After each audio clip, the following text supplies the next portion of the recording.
What is up, everybody? Welcome to the Halftime Snacks podcast. This show features short interviews that you can listen during the halftime of your favorite sports events. Every Tuesday, I host fun conversations with talented people in the sports industry, where we'll learn from their stories, knowledge, and experiences. So go grab your favorite snack and come snack with us. Are you ready? Let's go!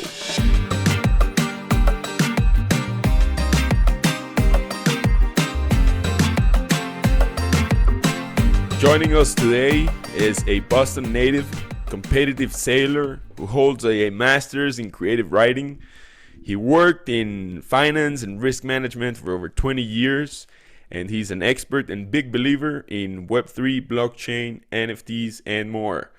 He is the CEO and co-founder of NuArca Labs, which is a platform focused on creating NFTs for sports, music, entertainment, you name it. The goal of NuArca Lab is to create fan engagement through innovative technology. And I'm so excited to be able to host the mic with him on the Halftime Snacks. So, ladies and gentlemen, allow me to introduce Todd Cooper. Todd, welcome to the Halftime Snacks, man. Hey, thank you very much, Ronan. It's great to be here and really excited to participate in your program. Yeah, likewise. We always kick it off with a fun icebreaker, to get your tongue rolling.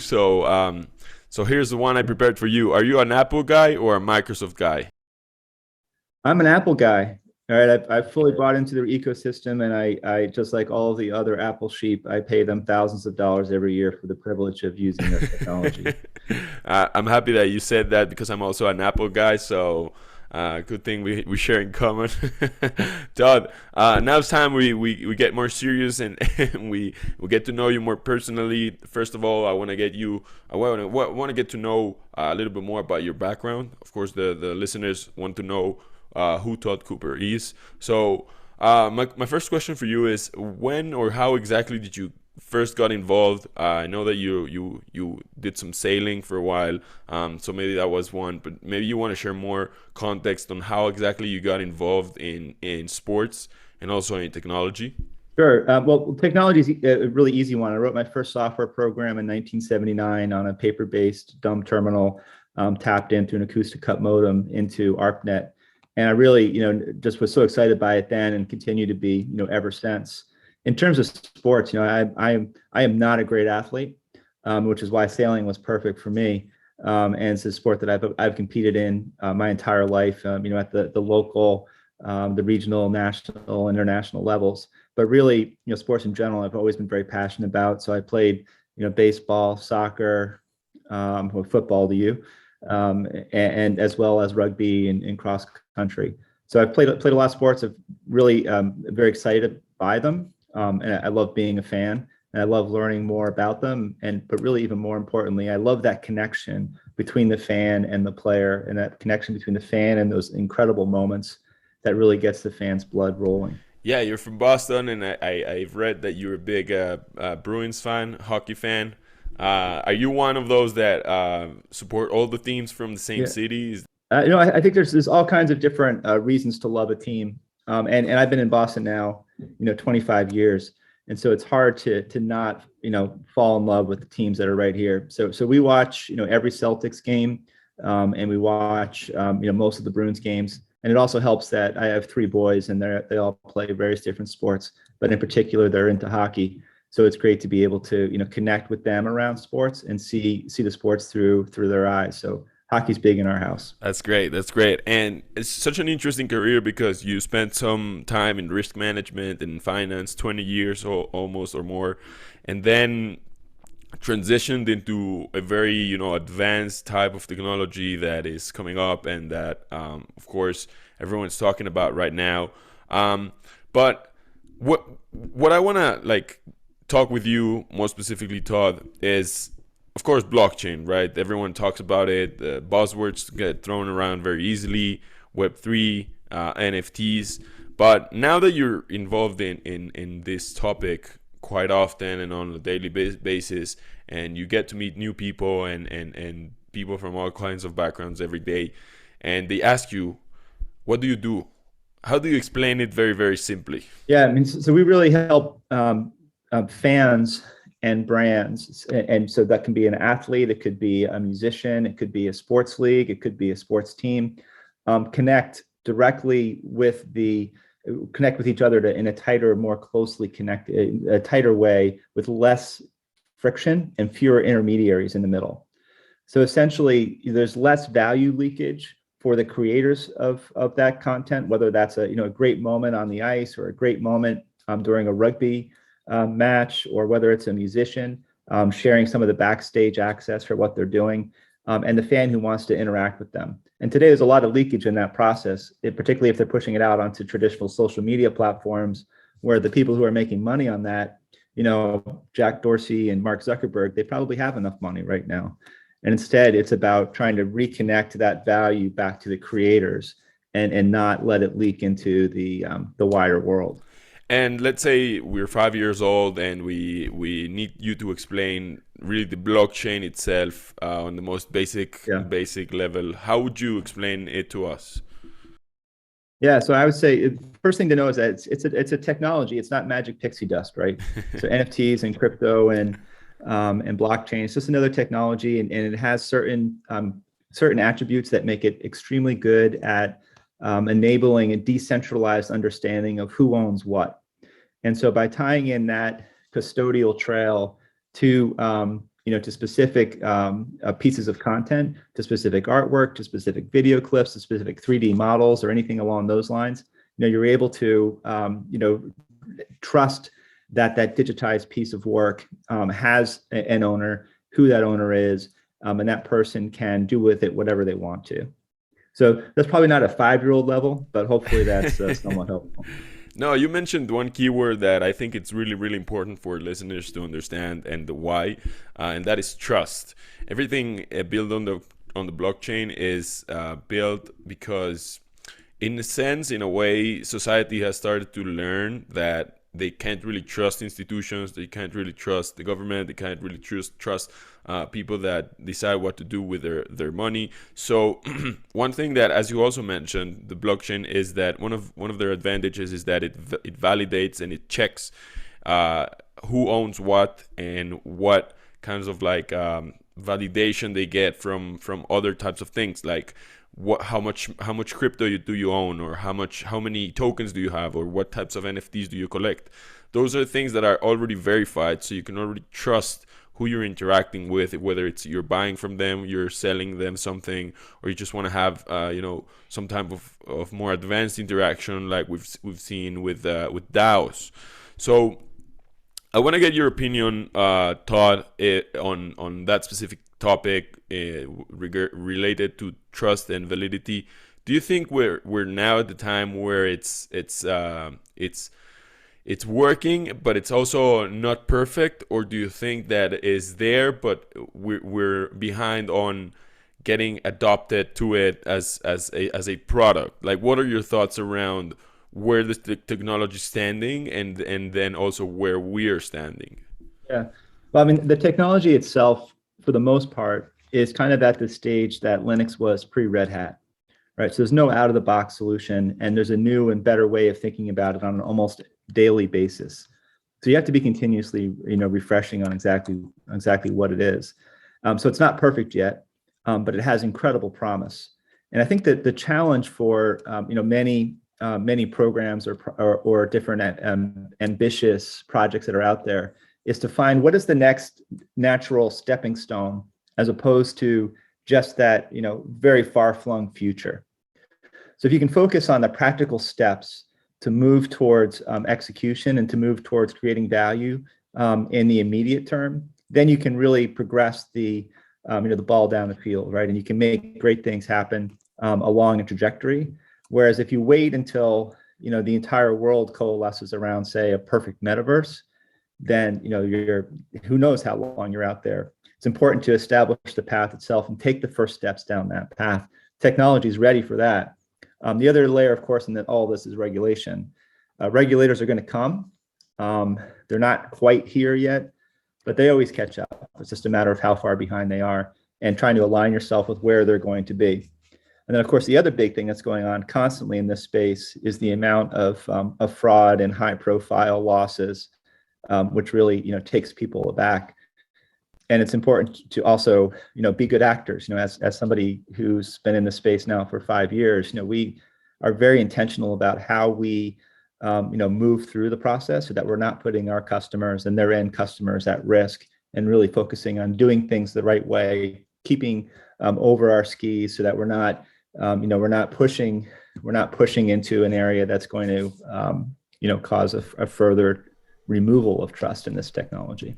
Yeah, one example that I use frequently when I have discussions around crypto and about blockchain is that I say that think about it as an iOS from iPhone, right? When we had iPhone 3G, it was totally different iPhone operative system from what we have now, and the reason of that is because, first of all, they build it so that they can fit the needs of the consumer at the beginning, but that doesn't mean that's the perfect product or what you're going to be using in the next 10, 15 years. So it's always going to be improving. It's always going to be coming up with different features that will improve the user experience, and of course allow so many other technologies and things to layer on top and work together. And I think that what you mentioned with regulation is also a very key important point.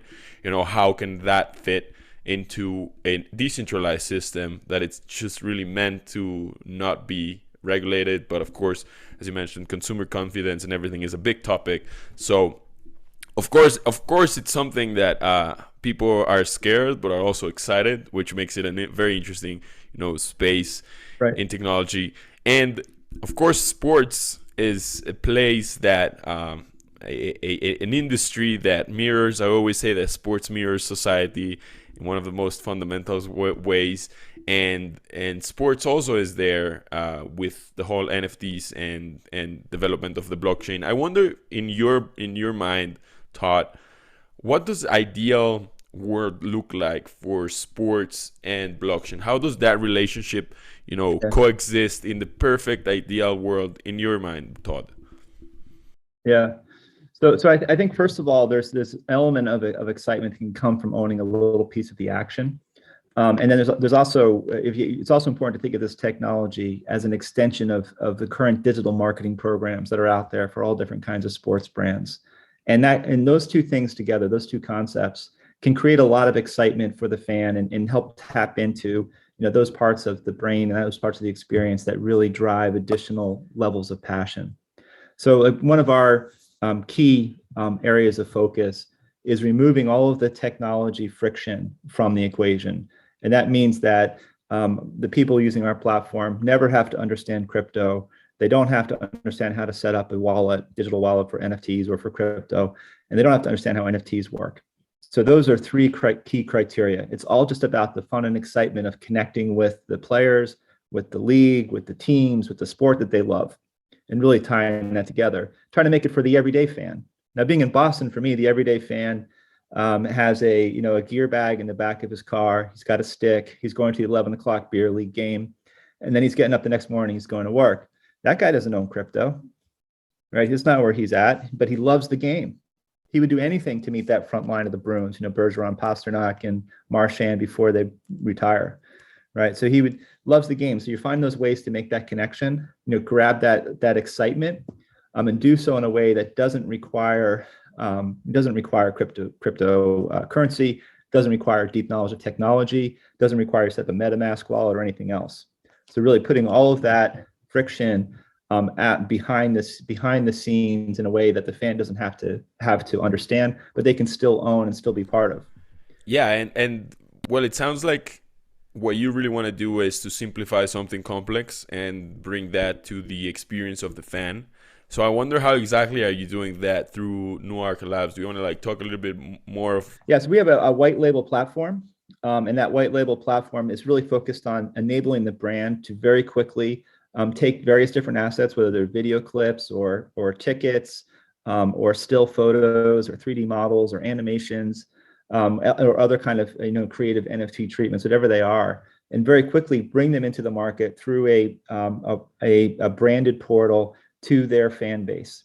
And so their fans, whether they're on their mobile device or on their laptops or tablets, wherever they might be, They have a really compelling interface. They can transact in fiat currencies, whether that's US dollars, Canadian loonies, or euros or pounds, whatever it might be. And they're able to, directly buy those NFTs and experience some of the pleasures associated with that. But then we also really work with the brands to think about, why do the fans care? So that includes collection quests that are tied to real world experiences. So it might be that if you collect, all of the players for a team, you get a chance to get your photo taken with the team. Or it might be that you get a chance, there's a golden ticket included in every 10,000 packs. And that golden ticket gives you a really VIP experience for a game itself. Maybe it's front row seats for the next match.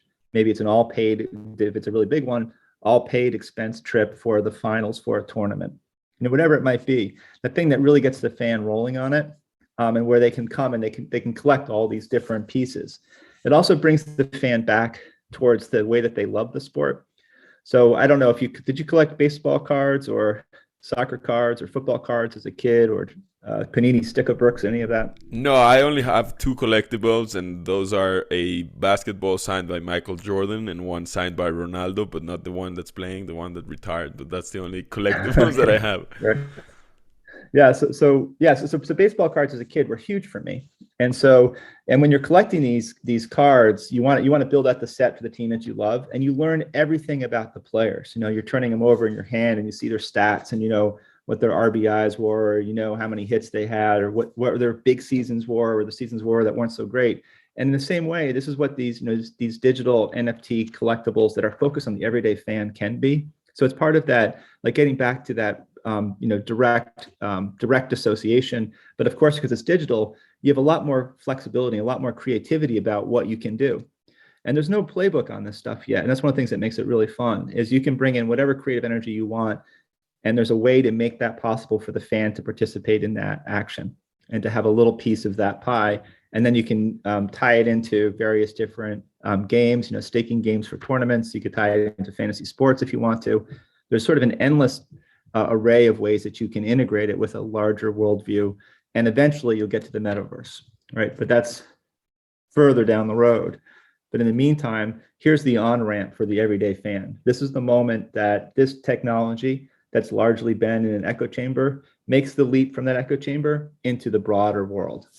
And that's what we're really excited about, is enabling brands to make that connection with their fans, while that leap's happening, and to participate in that value creation. I know as a fact that you guys are about to announce a very important partnership with Rugby League World Cup, which is huge. Yep.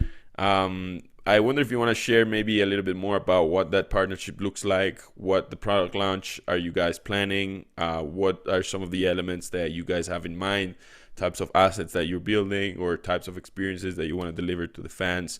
So share a little bit more with us about what that is and how it looks like. Sure. Yeah. So I'm really excited about the Rugby League World Cup. This is an event happening in England this coming fall, and there's 32 teams from around the world that are participating. And there's really 3 tournaments happening at one time. There's the men's tournament, the women's tournament, and the wheelchair tournament. On the wheelchair tournament, if you've ever seen Murderball, the documentary, then you know what that game is, and it's fantastic. So it's a lot of fun. There are roughly 100 million fans globally for rugby league, really concentrated mostly in Asia Pac and Australia, New Zealand, and then also in Northern England and France and in other parts of Europe. So it's a big sport globally, a hugely passionate fan base. And what we're really excited to do is to give those fans a unique experience that they haven't had before. This is the first time any rugby league group's ever done anything of this nature. And so what the first thing that'll happen is that, and because of, just to take one step back, because of COVID, they had to push back their tournament by 1 year. And so they had to refund a lot of tickets. But some fans, the loyal fans, really stuck through it. And they said, no, we don't want the refund. We want to, just go into next year and we'll be there whenever the tournament happens. To reward those fans and to really start activating the full fan base, those fans are going to receive commemorative tickets starting the week of February 10th. Starting this week. So that's really going to be fantastic to get them in, get them signed up, get them thinking about what's there. And then from there, we'll be offering various different offerings going back in time to the first Rugby League World Cup in the 50s. All the really great moments that happened, the history, the mythology building, the legacy, and all of that, great experience that's there that fans have had for 70 years or so. So it's really it's fun to do, and then we will build out. There'll be video highlights. There will be geographic locations. We will do live QR codes for commemorative ticket drops during games. So that the QR code comes up on the Jumbotron, you can take a photo of that. It's going to come into your wallet automatically. There'll be golden tickets that are giving you access to different events. There will also be collection quests that give you potentially jerseys or discounts or pieces of memorabilia. So it's a sort of an endless stream of different promotions that are tied into the fan engagement platform that really are focused on the rugby league fans, not focused on the crypto markets and peeling some dollars or ether out of that, but really focused on activating the everyday fan and bringing them closer into the game itself. Well, it sounds super exciting, Todd.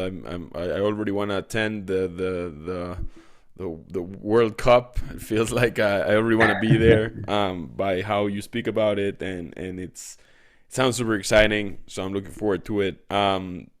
What else is up for NuArca Labs? Maybe not this year, but in the next couple of years. So we have various different teams and leagues that we'll be in the process of announcing and launching.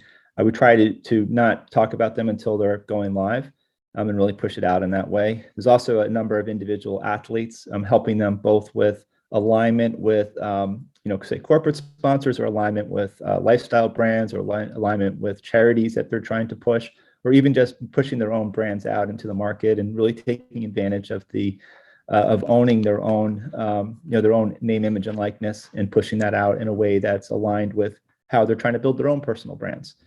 We're also working with musicians, so you'll see some things coming out from us on music, et cetera. So one of the things that's we've really tapped into is a global market. We have offices in Hong Kong and in Cork, Ireland, and Dhaka, Bangladesh, and in Boston. This is part of a legacy of being 5 years, 5.5 years now as an operating company in the blockchain space. So we have live production systems in the U.S. and Latin America capital markets, as well as in energy. And we're taking that same proven technology platform that's been used in highly regulated spaces and pushing it out into the sports and entertainment space with a fantastic interface that's really designed to get fans excited. And by leveraging that capability, that know-how, and the proven security, the proven privacy, and the proven bandwidth and throughput capabilities of the platform that we have, we're able to do so in a way that doesn't create risk for the brand itself in terms of damaging the relationship with their customers, and be a very responsible actor in this market. The other thing I'll add is that we're using Polygon Matic for as the blockchain, which means it's very environmentally friendly. So there's been a lot of criticism for NFTs for using Ethereum and other high energy required blockchains, but Polygon Matic's fantastic. It's a great standard, and it uses 313,000 times less energy and less CO2 output than Ethereum. That's great. That's awesome, Todd. It sounds like a super exciting path for you guys, especially because there's so much going on, and this is a space that changes probably not every month, but every day. Every day there's something new. Every day there's new opportunities, and more people are getting involved. So it's an exciting space to be at, and of course follow it very closely. Todd, it's been fun, and we've been enjoying this conversation a lot. Have a last, probably more personal question for you, given that you're an Apple guy. I want to ask you, suppose you could ask Steve Jobs, who rests in peace right now, but suppose you'd have a dinner with him. You only get to ask him one question. What would that question be? question would be, who really designed the iPhone? We know that. I think we know that Steve Jobs just, looked at a team and said, "Go make this happen." But I'd like to know the people who are really involved in creating this little piece of technology that the entire world now accepts as being hypercritical to life.